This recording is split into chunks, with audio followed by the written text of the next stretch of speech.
Good afternoon. Good afternoon, sir. Harsh, have a seat. Thank you, sir. So, Harsh, as we can see that you are from Sonipat, Yes, sir. Gohana, Sonipat district Yes. in Haryana, but you were born in Jeend. Yes, sir. Okay. And your optional is history. Yes, sir. And you have done your BA in history and political science from St. Stephen's College, Delhi. Yes, sir. You have also done MA in history from St. Stephen's College. Yes, sir.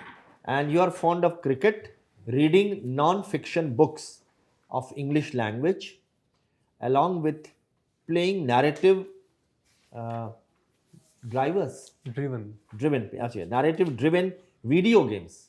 Yes, sir. Okay. Exercising and playing musical instruments, learning different languages. Your options are IAS, IPS, IT, Customs, and Indian Foreign Service. Yes, sir. Okay, so Harsh, in Haryana, we hear so many people, believing in the so-called Babas of Haryana. They have become so famous, Rampal and Ram Rahim and everyone. Now, Haryana is a very progressive state, and still people uh, go into these Babas for redressal of, their grievances or problems. Why this kind of a contradiction in terms? On one hand, you are very progressive state, and people are going to the Babas. Sir, the very first reason for that would be the progressive nature of the state is at present in terms of monetary terms, sir. The state has become very prosperous on the back of the agricultural revolution in India.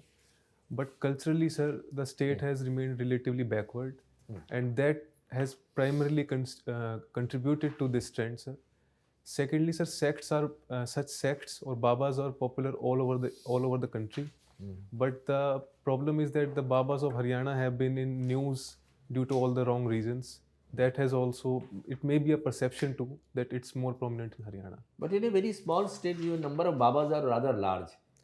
Yes, sir, relatively large. Relatively But large. it's, I think, a all India phenomenon. But a more pronounced. But why people go to Babas? I think, sir, mainly for the redressal of their personal grievances, which they think are beyond their control. And these Babas or Godmen promise them a solution through magical means, which also attracts them. If you were a civil servant, how can you use the influence which the Babas are having over people in implementation of the public policies of the government? Can you use them constructively and use them on your side? And because they wield a lot of influence, what are some of the areas where you think you can really bring about a change in the mindset of the people in respect of certain aspects which are so genuinely needed in the society? I think, sir, they can be used in a constructive manner because most. Example? Yes, sir. For example, the now infamous Shri Ram Rahim, who was convicted for rape, his followers mostly came from the lower classes and castes. So, in principle, his dera believed in no caste, and in that sense, influence of such Babas can be used to propagate the message of non-caste discrimination, sir. And secondly, sir, the same Baba that whose name I have cited, his followers also even today are very prominently engaged in social activities such as charity and also cleanliness work, sir. Especially in the city I used to live in, they are very prominent in cleanliness work, sir. So I think government's policy of Swachh Bharat Abhiyan can also be contributed to in such manner, but while keeping a check on their all activities so they don't get out of hand. Okay, good, very good. Now, tell me, take a situation in which you are holding on to a very high position in an educational institution, say like Vice Chancellor, and you are expecting a good grant from the ministry, and very shortly you are going to interview. You will be the chairperson of that interview board. You have to select professors for that university. the private secretary to the minister who is in charge of higher education, he gives you a ring and he says that I believe you are going to take an interview, and the minister's relation or very close to the minister, he is also one of the candidates. And the minister will be very pleased in case that person is selected. And then sheepishly he also admits that there is a file pending relating to the release of grant pertaining to your university, and we will be very happy to get that file quickly released so that the grant flows in. Now you are in an ethical dilemma, on which on one side you want the grant to come to your university, on the other hand the question of selecting the most meritorious person. What will you do? Sir, in this case, my approach would be to go with the most meritorious person. The reason being, sir, because if this arrangement comes out, I think the whole thing can also go in jeopardy, because then the name of the institution will also get tarnished, and also the grant may stop if it comes to the public eye. And secondly, sir, selecting in such way is highly unethical, and it may hurt the institution in the long run, cutting the funding altogether in future. One more thing, which is, will you not go to the minister and explain this to him, that your private secretary has rung you up, asking him whether he had actually communicated that thing or not?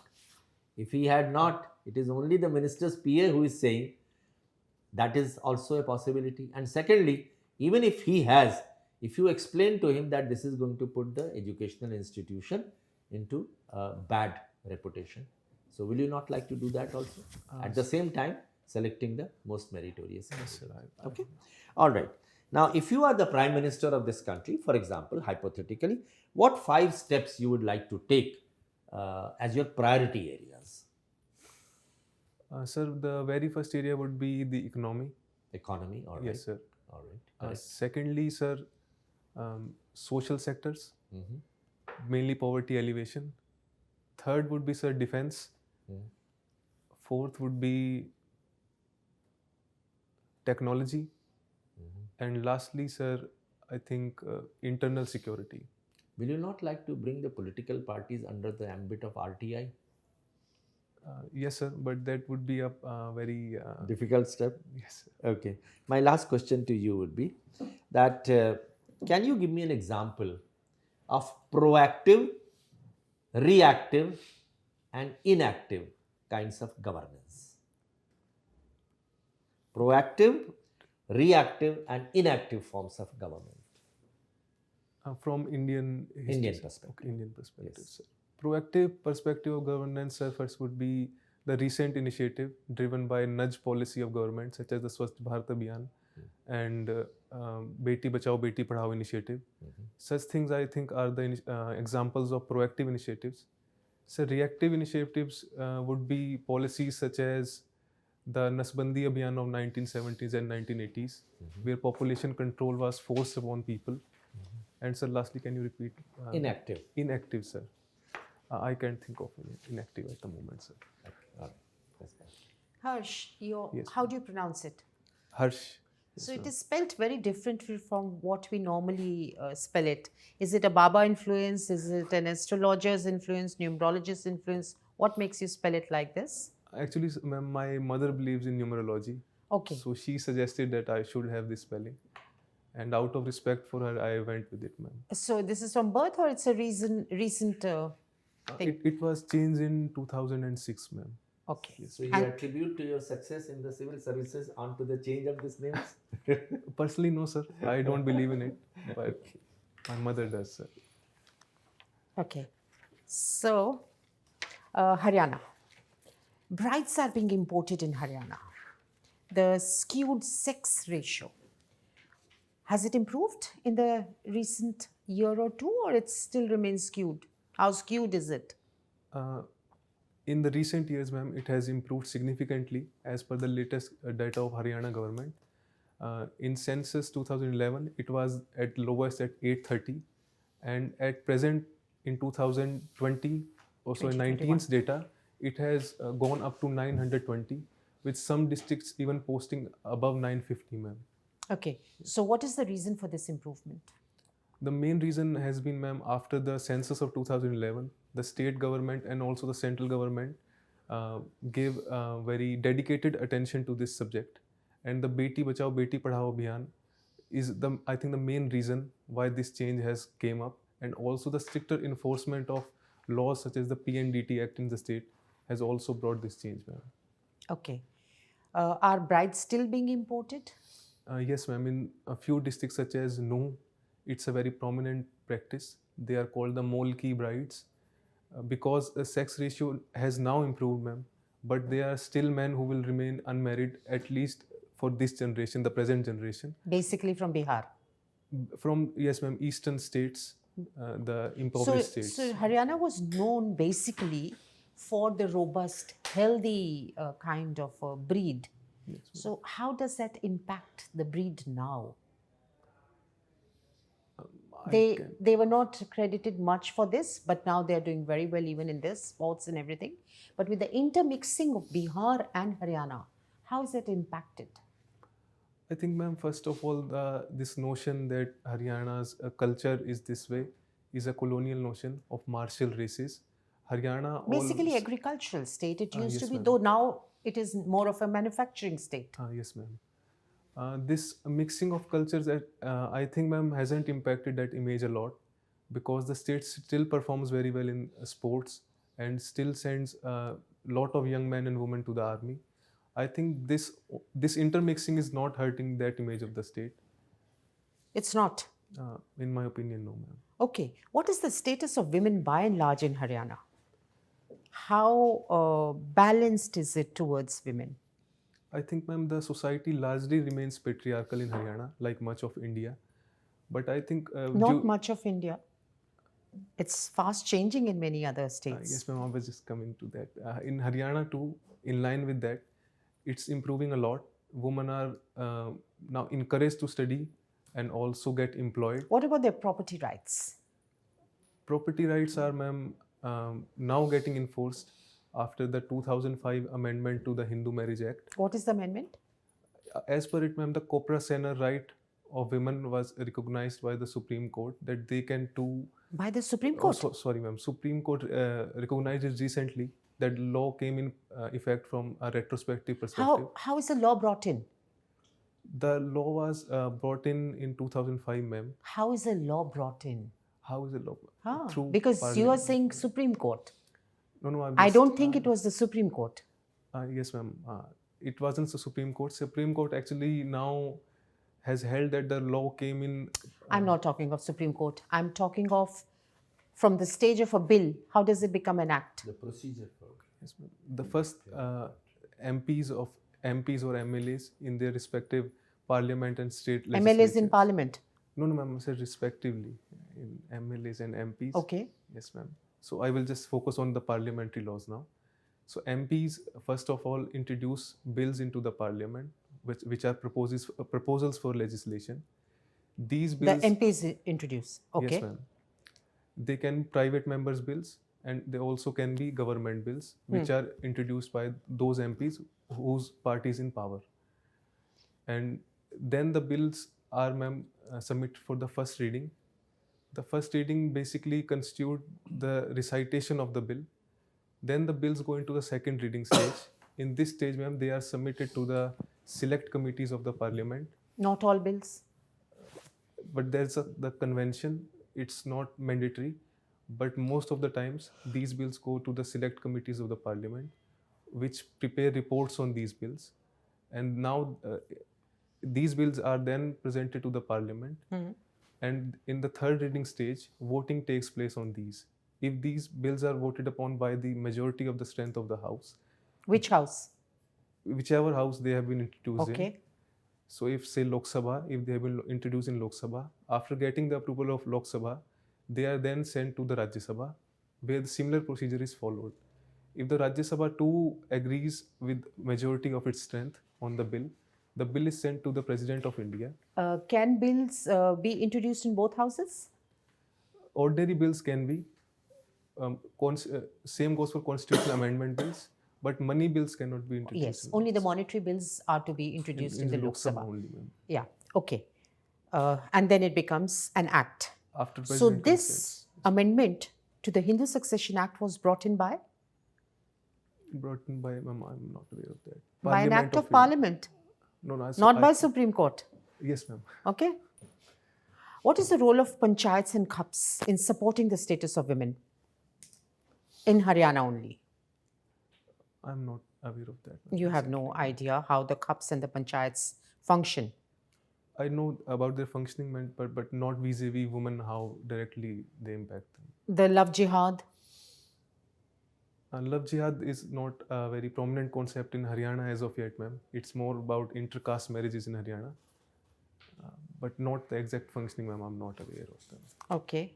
This is your third attempt. Yes, ma'am. And your subjects are perfect for the civil services, the subjects which you have chosen. Yes, ma'am. They are Yes? congruent. So, what has kind of been the main block in the last 2 years? Ma'am, in my first attempt, I didn't focus much on the CSET, and because my mathematical background at that point of time was not that strong, Okay. and I couldn't make it through CSET exam. In my second attempt, ma'am, I cleared the prelims, but in mains I scored 743, while the cutoff was 745. Okay. And your second preference is police service. Yes, ma'am. Yes. What attracts you to the police service? Because there is so much of corruption.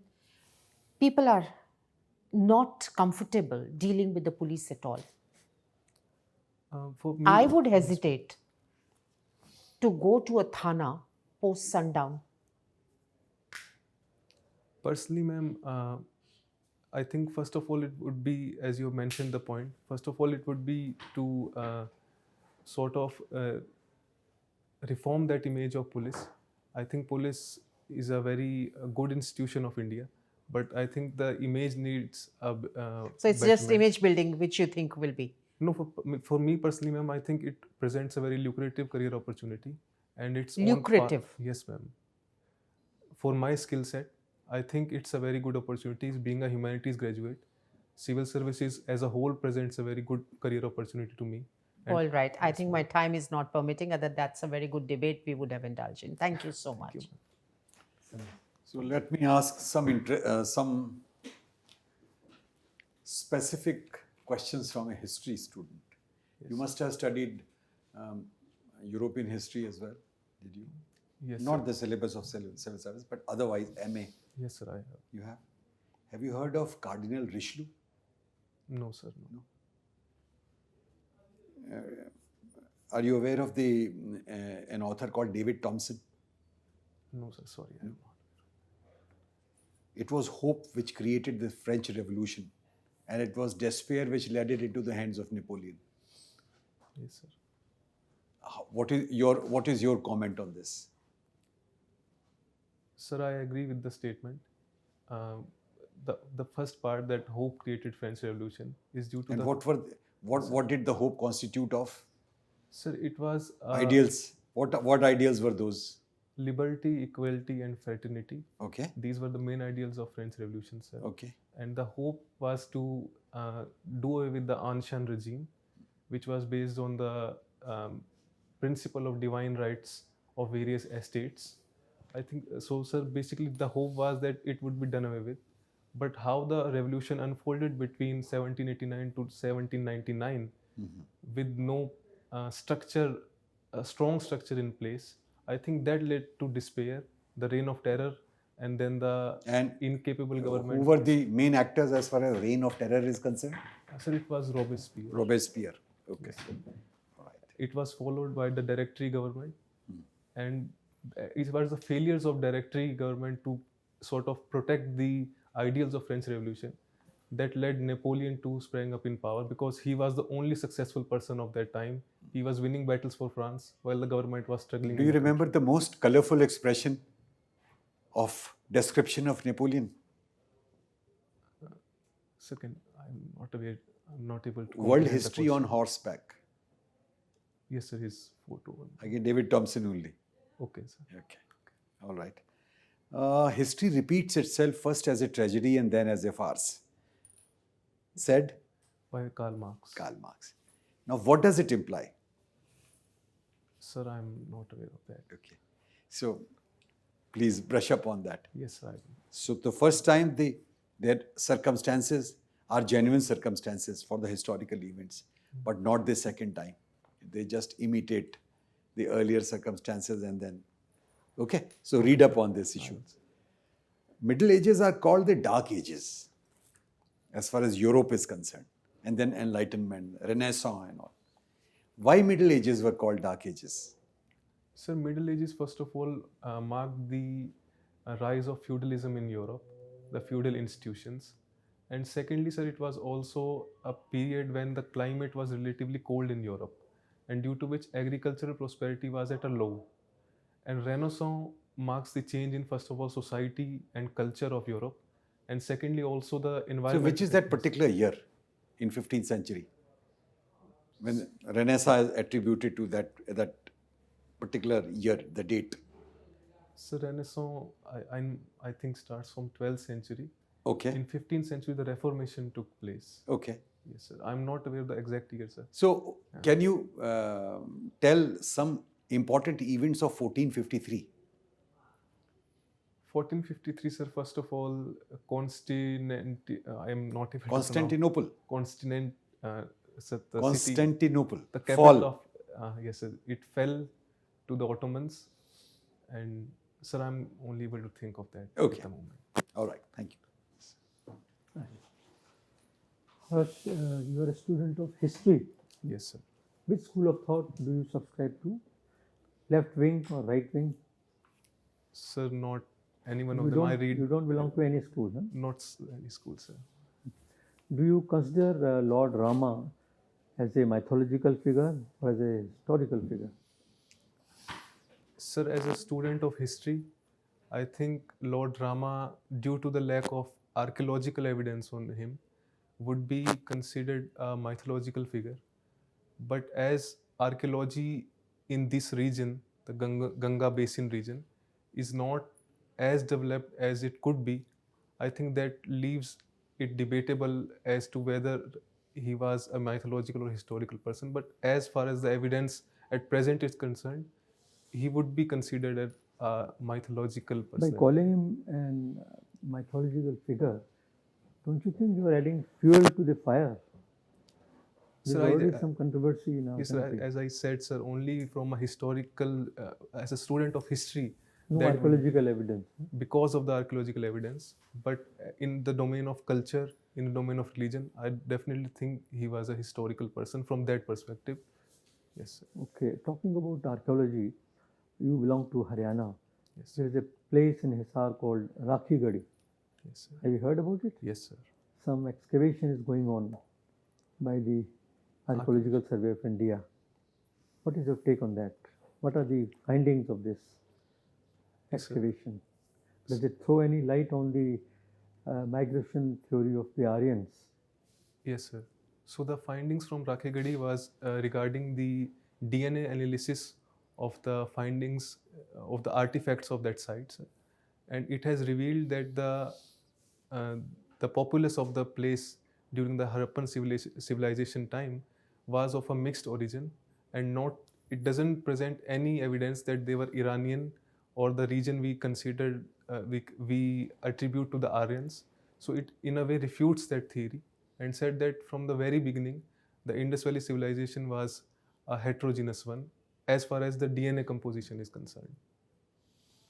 Okay. You participated in parliamentary competition Yes, sir. during your school days. School right? days, yes. Do you watch the parliamentary proceedings live on the TV? No, sir, I don't. You have never? Sir, I have, but not very regularly. Not regularly. Yes, eh? sir. What do you observe there? Opposition staging a walkout. Yes, sir, such instances have risen in the past few years, sir, where the business of house has been disrupted due to such disruptions. Even a session was called off due to such instances. But I think overall, sir, Parliament also functions very efficiently in cases. But such instances have been unfortunate in the past few years. Okay. The Speaker of Lok Sabha and Chairman of Rajya Sabha are constitutional figures. They're constitutional functionaries, are they? Sir, I'm not able to No recall. idea. Can they take sides of the government or the party in power? Sir, in practice they can, but not as per the rules. The rules in case of voting inequality of in the case of equality of votes, only they can vote in that circumstance, sir. Otherwise they cannot. And but informally or in practice they can do so by diverting the business of house or stopping the MPs or MPs of other party during their speeches, but Okay. not as per provisions, sir. Talking about ethical dilemma, we have been discussing Yes, sir. just now. Supposing you are appointed as the district magistrate of Hisar or any other state, in your office there is a case of sexual harassment of a lady clerk or lady officer under you by a male colleague. What course of action would you follow? Sir, first of all, I would record the statement of the lady in question Record the statement of the lady. who has complained regarding this, Okay. and then register her complaint on this. With the police. Yes, sir, with the police. And I think then police can follow their course of action. If I am in charge of that office, I will also ask the person who has been accused to take a leave or suspend him as far, till the inquiry goes Are on. you aware of some guidelines issued by the Department of Personnel at the behest of the Supreme Court? Vishaka guidelines. they are Vishaka known as. guidelines. Have you read about it? Sir, yes, sir. I cannot.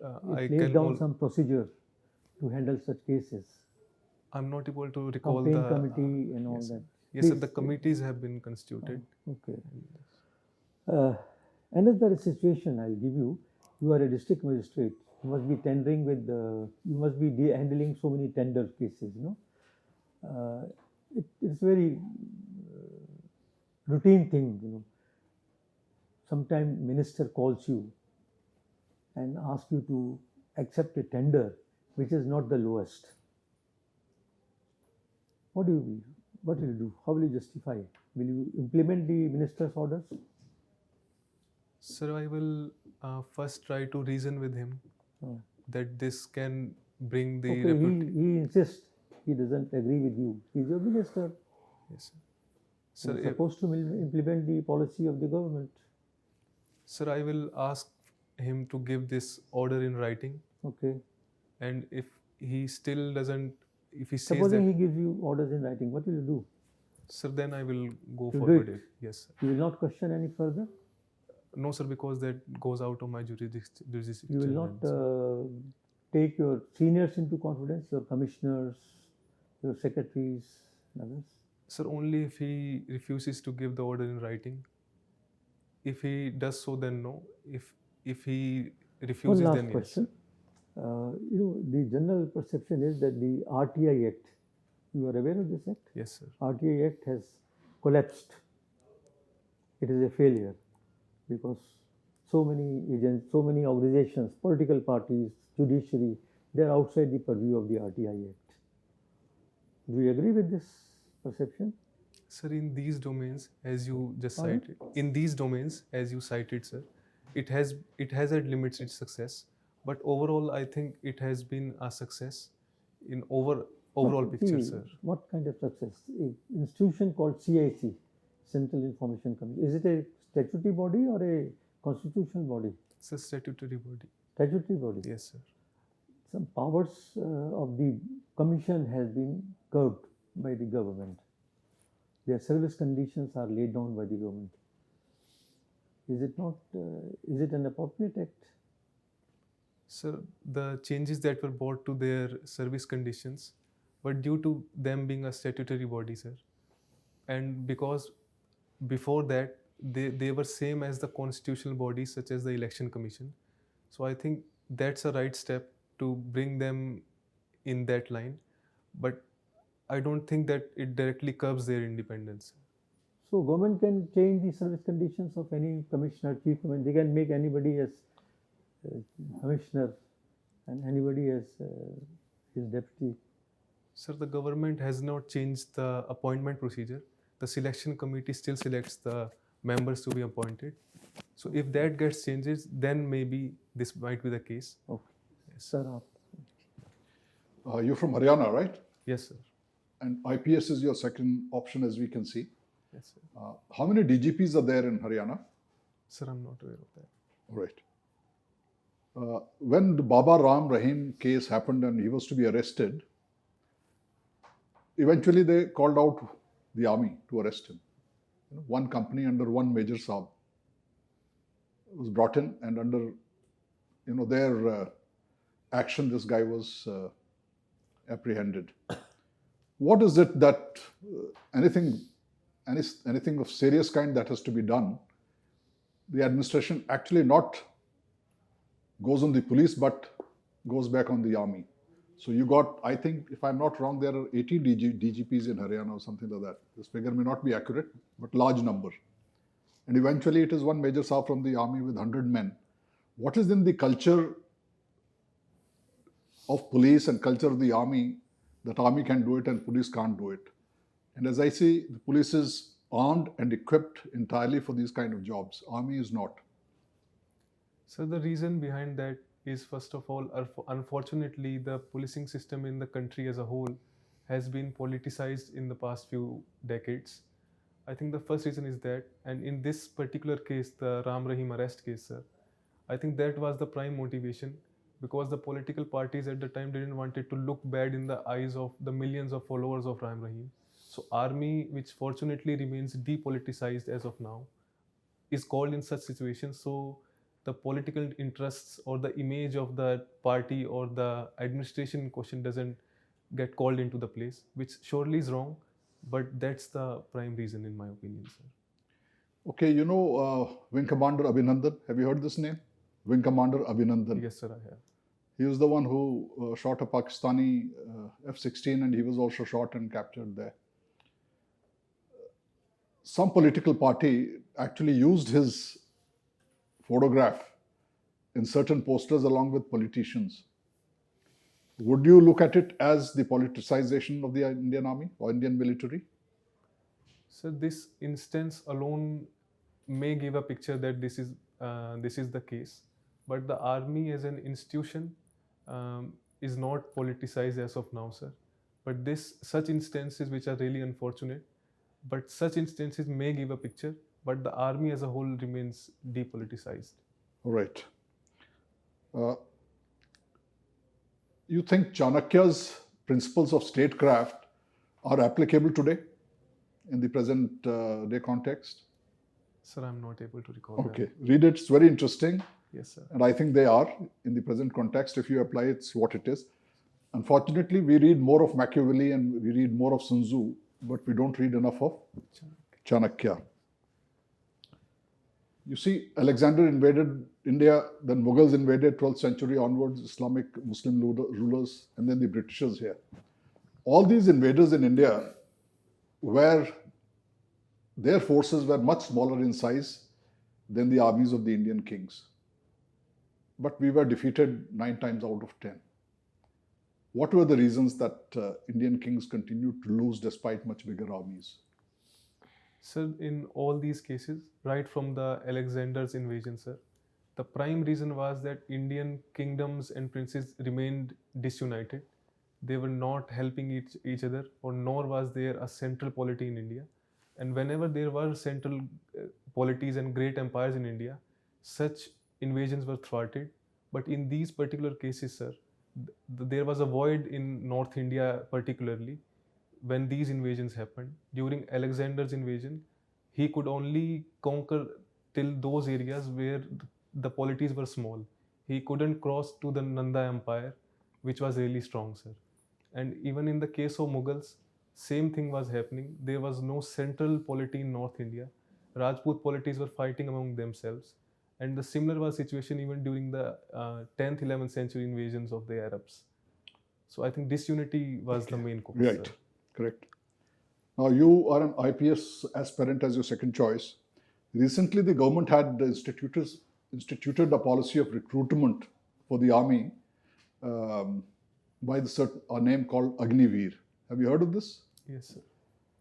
What are the problems with that policy? Sir, the very first problem is the short span of training that the scheme envisages. Because as experience has shown, even more recently in the Russia-Ukraine war, that the soldiers who have been trained for such a less period are, first of all, not very useful in the combat scenarios. And secondly, they are also more inclined to make mistakes. So first of all, India also under threat from both borders. I think that's not a very good step to train personnel less. So I think that's the first problem, sir. Okay, the fact that after all the protests, a lot of tweaking of this policy was done by the government, there are certain policy formulation lessons from this whole exercise for a civil servant. What are those? Sir, I'm not aware of the changes as such that have been made, sir. Okay, all right, thank you. Okay, so Harsh, you will go back to the waiting room for a few minutes. We'll call you back again for Thank you, sir. feedback.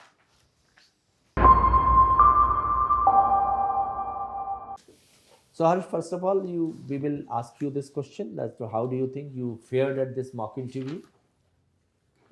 Sir, I think it was decent, but it requires some work. Okay. In some. Is it the first mock interview? It's my second, sir. Second. Yes. This year, second interview. Yes, sir. Okay. Now, you went to the interview stage earlier also? No, sir. No. No, sir. Only up to the mains level. Yes, I mean, interview you're not called. First time you have been First called. interview. All right. So, Harsh, there are certain things I can say that you are very good. There is no doubt about it. You were able to come out with plausible, good answers in respect of most of the questions. So they were impressive. And wherever you were in doubt, you admitted that you were not knowing that, which again is a good thing. Your clarity of expression, your communication skills, analysis of the questions, everything was fine. Now, the only thing that needs to be done is that, when is your interview, by the way? So the dates have not. Achha, your date has not come. It will be after March, that means. Yes, sir. Most probably. Okay. So the only thing for which you have sufficient time is that bring more force and enthusiasm in what you say. So that is going to create much more, lasting impression and a better impression also. The content is good, but the way you have to present the content can be slightly more forceful. Right? And a smiling face, an occasional smile would always do you good. And otherwise, the tie has to be in such a way that, Yes. so that, that's about it. But otherwise, your attire is fine, your shoes are fine. And coming to now specifics now. Since you belong to Haryana, many questions will be asked on the Haryana social problem, and Khap Panchayat is a very famous thing about Haryana. So the marriages of same gotra, boys and girls, that problem. And that is why I started off the question about the Babas of Haryana, because Baba wield an influence, so do the Khap Panchayat also. So this is where Haryana has not been able to progress that much, even though agriculturally it has progressed very much. And the infrastructure is also very good. So typical problems of Haryana, when we will talk about, then one more policy will come automatically, is reservation of jobs for the locals in Haryana. That also has come under criticism, and there are favors in favor and against also. You are very aware about that. Yes, sir. So that also question is likely to come. Why is Haryana an ideal destination for industry? So the question which may be coming is, if you have to sell Haryana to a foreign investor, what exactly are you going to talk about? Supposing you are in charge of the industries department and you want more and more industries should come, like Maruti or Honda and others. So then what are the things that are typically strengths of Haryana? So that you should know. So it can be excellent road network, underground water is fine, labor unrest is not there, airport is very nearby, power situation is very good, and agriculturally very rich state. Industries are already doing very well there. The incentives in the industrial policy are very much there. So there will be many things. But when you talk about it, then when you have to project Haryana, then you also have to talk about other aspects, the tourism potential in Haryana, the status of women in Haryana, and similarly the eating habits, the dresses, the cultural side. That will make a whole picture. So know about Haryana everything about Haryana. You were born in Jind. So why Jind is important? That you have to know. It is because of tanneries. It is the central part of Haryana, and there was a talk of getting the capital also sometime in Jind. You remember that thing? So importance of Jind, importance of Sonipat in Mahabharat. What exactly significance Sonipat has? I'm sure you will be aware about that. Yes, sir. Okay, the 5 gaon, the 5 villages. So one of them was this. So then, of course, coming to your optional history, your BA is also history, and your MA is history, and optional is also history. So history, many questions were asked, you were able to field them quite well. And then political science. And since you come from a very prestigious institution in Delhi, so naturally the expectation would be more also. Okay. So know about everything about political science. You read constitution very well, and the directive principles and the fundamental rights and fundamental duties, the president, the role of parliament, when the president addresses the parliament, how the president is elected, role of Article 311 giving protection to the civil servants, all India services, So everything about constitution. The best thing would be read from page 1 to the last page. Then know about the economics, the economy of country, and go to the website of Finance Ministry, Economic Affairs, and also Reserve Bank of India and heavy industry. So these are some of the areas where you should learn more and more. Okay, they will tell you the latest things which are happening. Atmanirbhar Bharat again is a very important concept which was brought by the present government. And read the policies which came after 1947. And one of the very good books is called 70 Policies That Shaped India. You can look at Google. It gives you a bird eye view of how policies have been framed, and it gives description of each policy. So then specifically policies relating to the women, to children, and the senior citizens. Read them. What are the acts? POXO Act is there, and Domestic Violence Act is there, and Dowry Prohibition Act is there. All these acts. Then since IPS is your second preference, therefore what exactly are some of the things which you will introduce as an innovative measure to protect the lives of the senior citizen? For example, you will say that I will get the antecedents of the domestic servants carried out, better lighting, and app, and all those things for the protection of women. So the public policy. Then cricket, reading non-fiction books. One book you must read very thoroughly, so that if they ask you which is that book which you have read recently, tell them that this is that book. What is the aim of that book and the message it conveys.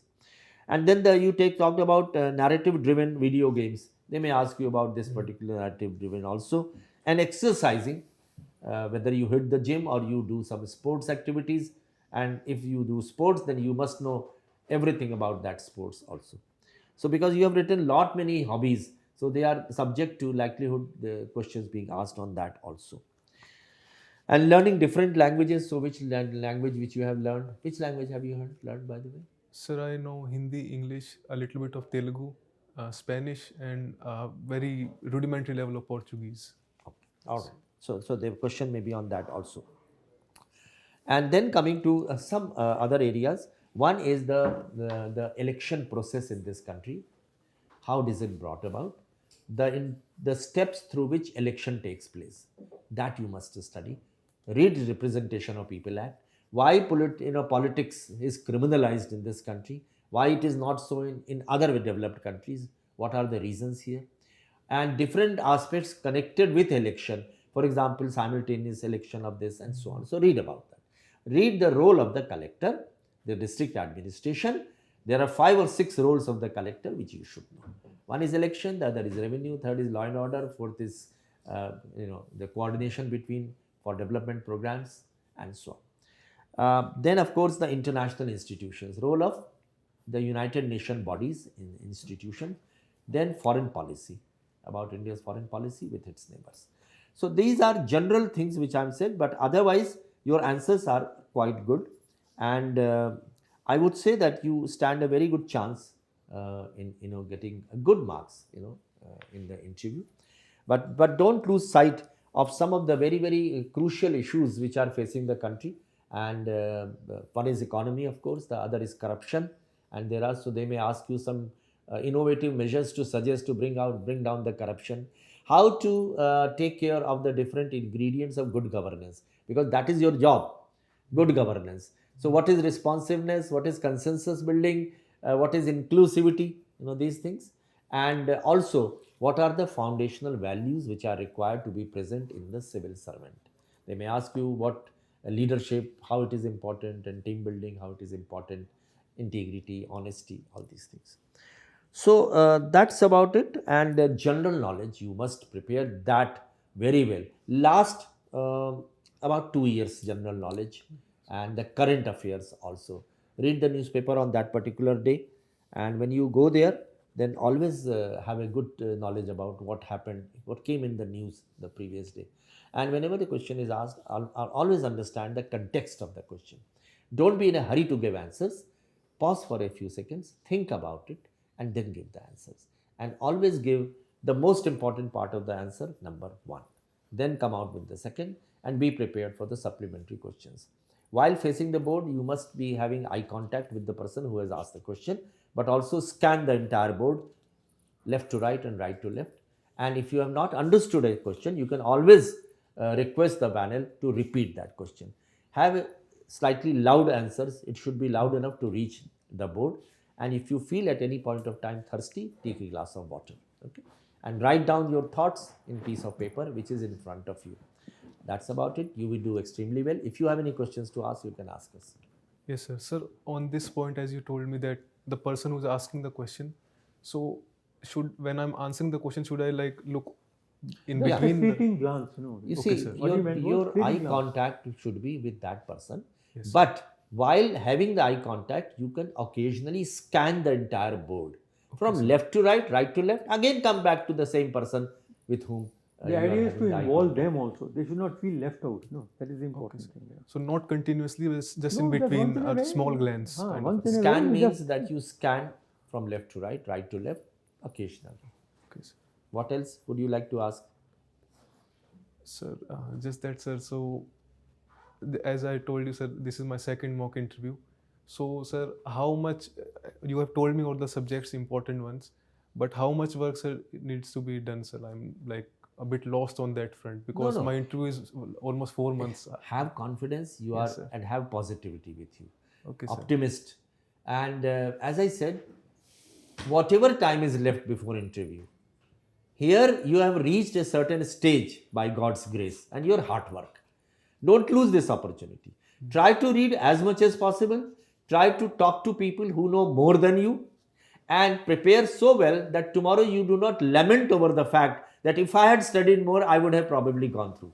So do your job very well. Karma kariye, that is important.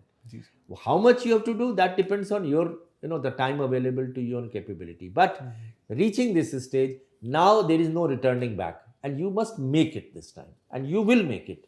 If you have this kind of present, you have presented yourself before this board. I think it was quite good, but for the small things which just will improve your thing considerably. But you are very good. Okay? So can I just add one thing? Sure. If you're not sure of something, don't say it. Supreme Court. Twice you said. If you don't know it, you don't know it. Doesn't matter. But don't give a wrong answer. Okay? Yes, ma'am. So that is why I said Constitution you should read very well. Yes, sir. Constitution is one area which is definitely going to be in some question or the other. They may even ask you prohibition, which part of the Constitution talks about prohibition, or any other things like adding article like All India Services, which article talks about All India Services. As ma'am has very rightly said, if you don't know a particular thing, it is better to say that, can I take some time? Or if you don't know, then you can say that I do not know. Okay, There is nothing wrong in expressing ignorance once in a while. Okay. All the best. You will do very well. All the best. Thank you.